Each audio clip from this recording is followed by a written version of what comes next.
En reconnaissance des travaux qui ont été faits par l'ITMI au niveau de la maintenance conditionnelle et de la maintenance prédictive, beaucoup de ces travaux qui ont été faits en partenariat avec des grands centres d'expertise, des universités comme l'École de technologie supérieure de Montréal, l'Université du Québec à Rimouski, etc., on s'est fait donner un banc d'essai de précision aéronautique par l'entreprise Pratt & Whitney.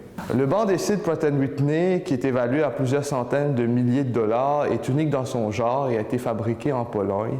Ce banc d'essai simule au fond le fonctionnement d'un turboréacteur d'un moteur de Pratt & Whitney et permet de voir la défaillance et la dégradation des engrenages sujets à divers types de traitements, des traitements thermiques, des traitements inductifs. Le banc d'essai, qui a une précision très importante, serait utilisé dans le cadre de plusieurs projets qui sont en lien avec le DPHM pour faire de la calibration avant d'aller dans des phases commerciaux et des phases de tests industriels.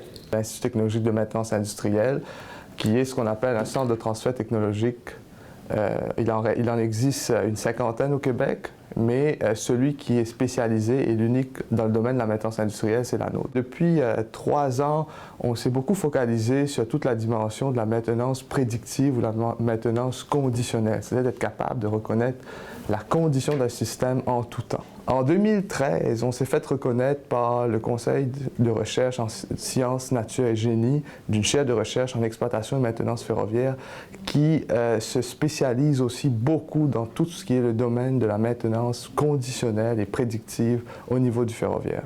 Bien, ça, ici, à l'Institut technologique maintenance industrielle, on a une chaire de recherche en exploitation et maintenance ferroviaire. Donc, c'est quoi une chaire de recherche? C'est un programme du gouvernement fédéral, donc pour mettre en place vraiment une structure de recherche. Puis nous, c'est dans l'exploitation et maintenance ferroviaire, donc c'est avec les grands exploitants de la région, c'est-à-dire ArcelorMittal, IOC, Cliff, puis Triton, qui sont les 4 grands exploitants ferroviaires. Puis on fait de la recherche pour aider les infrastructures, pour aider aussi la sécurité ferroviaire. Donc je dirais on peut mettre des capteurs ou des choses comme ça qui vont nous permettre de prévoir un peu à l'avance ou d'analyser c'est quoi les défaillances qui pourraient y avoir lieu sur les chemins de fer, tout ça. Donc on travaille en collaboration avec eux. C'est eux qui nous disent vraiment c'est quoi leurs problématiques. Puis nous, on regarde un peu avec notre point de vue critique qu'est-ce qu'on pourrait faire, qu'est-ce qu'on pourrait améliorer. Parce que c'est pas toutes les solutions qui existent présentement dans les firmes d'ingénierie. Donc là, on regarde un peu qu'est-ce qu'on pourrait faire avec tout ça. Là, ouais.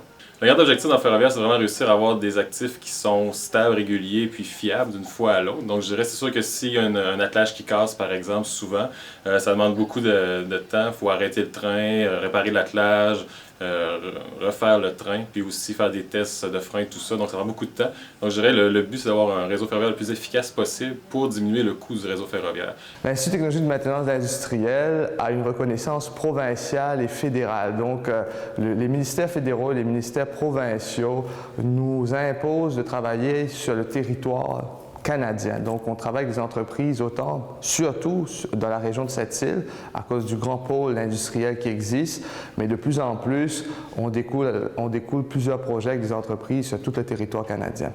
Il est aussi important de mentionner que nous dépassons, notre clientèle est plus de 50% à l'extérieur de la région de la Côte-Nord.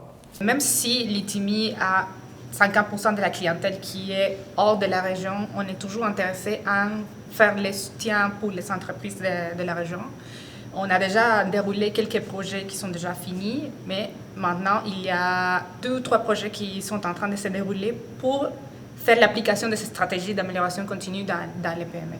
On commence à faire cet réseautage dans les entreprises et c'est important d'avoir déjà des résultats dans quelques entreprises qui vont commencer à parler de nous. Donc de 2011 à 2015, l'ITMI a progressé d'un nombre de clients PME régional d'environ 2 à 3 à 8 cette année et une bonne douzaine à travers la province et le Canada et un portfolio d'une trentaine de projets de recherche en collaboration avec des universités, avec des entreprises pan-canadiennes. Donc l'ITMI maintient une croissance importante malgré le ralentissement économique qu'on connaît grâce à l'appui de la région, à l'appui des ministères. Et certainement, l'ITMI va se doter à partir de cette année, à partir de l'été, de nouvelles installations pour permettre d'accommoder son agrandissement. C'est une belle reconnaissance du Cégep de vous offrir un pavillon uniquement pour vous. Certainement. Donc ce pavillon permettra aussi d'avoir une place spécifique pour accommoder l'ensemble de la communauté de recherche qui est de plus en plus croissante et grandissante à cette île et de faire reconnaître le rayonnement au niveau de la recherche, l'innovation et l'appui aux entreprises du Cégep de cette île pour la région, mais aussi sur un plan canadien.